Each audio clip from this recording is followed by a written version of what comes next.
तो सीना फाड़ देना चाहिए और ये कर दे। हरामखोर छठी फेल अनुरुद्धाचार्य से पहले अभी ये पूछो कि तू है कौन। ये आचार्य, विचार्य, जगत गुरु, शंकराचार्य जितने अनपढ़ और कुपड़ घूम रहे हैं, इनसे पहले ये पूछो कि तुम कौन हो।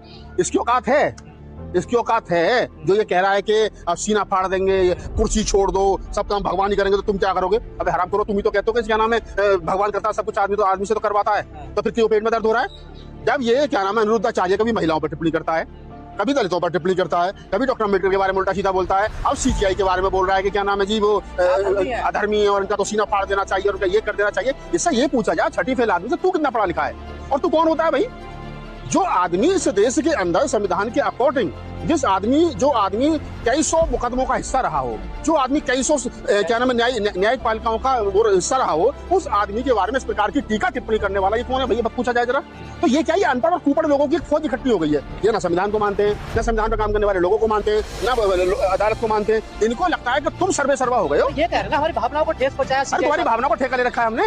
ये संविधान बड़ा, तुम्हारी भावना बड़ी है, तुम्हारी भावनाएं बड़ी है, संविधान बड़ा है या न्यायपालिका बड़ी है, सुप्रीम कोर्ट बड़ा है, या तुम्हारी भावना को ठेका थोड़ी दे रखा है। जब भगवान ही सब कुछ करता हो तो भगवान पे करवाओ ना, क्या दिक्कत आ रही है?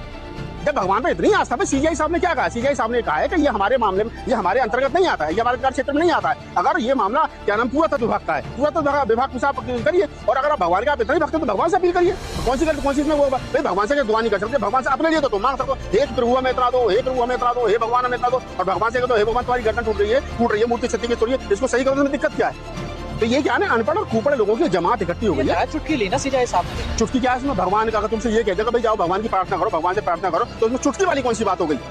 कौन सी चुटकी वाली बात हो गई? अनुरुद्धाचार्य जैसे लोगों पर कार्रवाई क्यों नहीं होती? अरे भाई, जब कार्रवाई क्यों होगी? जब सरकार ही सारी की सारी उनकी कदमों में लेट गई हो, बैठ गई हो, सारा काम कर रही हो, तो कौन कार्रवाई करेगा? आप बताओ ना। सीजीआई न्यायपालिका सुप्रीम कोर्ट का चीफ जस्टिस ऑफ इंडिया कितना बड़ा पद है भाई, राष्ट्रपति के बाद, मतलब न्यायपालिका का प्रथम व्यक्ति पूरे देश का, और उस व्यक्ति के बाद में अनपढ़ और कुपड़ आदमी इस प्रकार की भाषा का इस्तेमाल कर रहा है, कथावाचक, जिसके ऊपर क्या नाम कई जगह मुकदमे हो रहे हैं। अब जमीन हड़पने का मुकदमा हमने पिछले वीडियो चलाया था। तो ऐसे आदमी को बोलने के बाद में भी कोई आदमी नहीं उसके ऊपर ना तो एफआईआर करा रहा है, ना कोई उसके खिलाफ कोई बोल रहा है। तो ये क्या है कि देश के अंदर कहीं ना कहीं एक तबका ऐसा इकट्ठा हो गया है जो ऐसे लोगों का समर्थन कर रहा है। और हम जो तरीके से कह रहे हैं कि सीजीआई साहब के साथ खड़े हैं और खड़े रहेंगे। क्यों? क्योंकि संविधान के दायरे में सीजीआई साहब की टिप्पणी और वो किसी भी आदमी का अधिकार है। यही वो बाबा कथाबाजी जिसने पहले महिलाओं को लेकर सब बोले। मैं बता रहा हूँ ना कि वही बाबा अनुरुद्धाचार्य जिसने महिलाओं का अपमान किया था। देश की आधी आबादी महिला किसी भी समाज की आती हो, देश की आधी आबादी महिलाओं को सरेआम मंच लगा करके गाली दे रहे हो, उनको चरित्रहीन बता रहे हो, उनके दुनिया भर की टीका टिप्पणी कर रहे हो। तो पहले तो महिलाओं को बोलना चाहिए था, महिला नहीं बोली। उसके बाद में इसकी हिम्मत बढ़ गई, जब कोई बोल ही नहीं रहा है तो सीजीआई साहब